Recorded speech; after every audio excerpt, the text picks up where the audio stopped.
नमस्कार शेतकरी मित्रांनो, मी शेतकरी या युट्यूब चॅनलमध्ये आपलं मनापासून स्वागत आहे।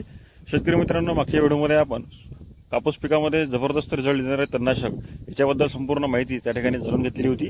तर आजच्या व्हिडिओमध्ये आपण कापूस पिकामध्ये पहिला खताचा डोस आपण कोणता दिला पाहिजे किंवा खताचे व्यवस्थापन करत असताना नेमके कोणते खत व्यवस्थापन करणे गरजेचे आहे, किती दिवसानंतर कापूस पिकाला खत व्यवस्थापन करणे आवश्यक आहे, याची संपूर्ण माहिती आजच्या व्हिडिओमध्ये आपण बघणार आहोत। त्यासाठी व्हिडिओ शेवटपर्यंत पहा आणि अशा शेतीविषयक नवनवीन माहितीसाठी आपल्या मी शेतकरी युट्यूब चॅनलला सबस्क्राइब नक्की करा। शेतकरी मित्रांनो, कापूस पिकामध्ये खत व्यवस्थापन करत असताना पेरणीपासून 25 दिवसापर्यंत आपण खत व्यवस्थापन करणे गरजेचे आहे। 25 दिवसाचे आपले कापूस पीक झाले असताना आपल्याला खताचा पहिला डोस त्या ठिकाणी देणे आवश्यक आहे। तर आता कापूस पिकामध्ये खताचा पहिला डोस देत असताना आपण नत्रस, पूरक, पालाश अशा तीनही अन्नद्रव्य असलेले 15-15-15 या खताचा वापर करणे गरजेचे आहे। 15-15-15 एकरी एक बॅग, त्यासोबतच मॅग्नेशियम सल्फेट 25 किलो अशा प्रकारे एका एकरामध्ये आपल्याला हे खत व्यवस्थापन करणे गरजेचे आहे। यासोबतच आपल्याला 20 किलो मायक्रोन्यूट्रिएंट टाकणे सुद्धा गरजेचे आहे। शेतकरी मित्रांनो, अशा प्रकारे तीनही घटक आपण आपल्या कापूस पिकामध्ये पहिले खत व्यवस्थापन करत असताना टाकणे गरजेचे आहे।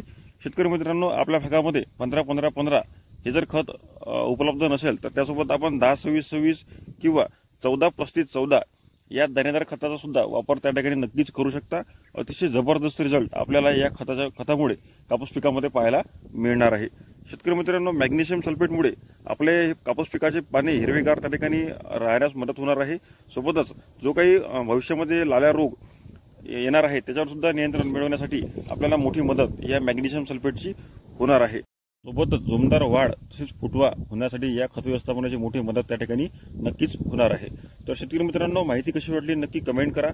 हा जर व्हिडिओ तुम्हाला आवडला असेल किंवा ही माहिती तुम्हाला आवडली असेल तर व्हिडिओला एक लाईक नक्की करा आणि हा व्हिडिओ जास्तीत जास्त कापूस उत्पादक शेतकऱ्यांपर्यंत नक्की पोहोचा, जेणेकरून त्यांनाही या खत व्यवस्थापनाचा फायदा नक्की होणार आहे।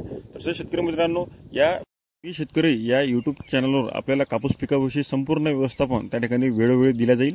त्यासाठी चॅनलला सबस्क्राइब करा, जेणेकरून ही माहिती तुम्हाला भेटणार आहे। धन्यवाद।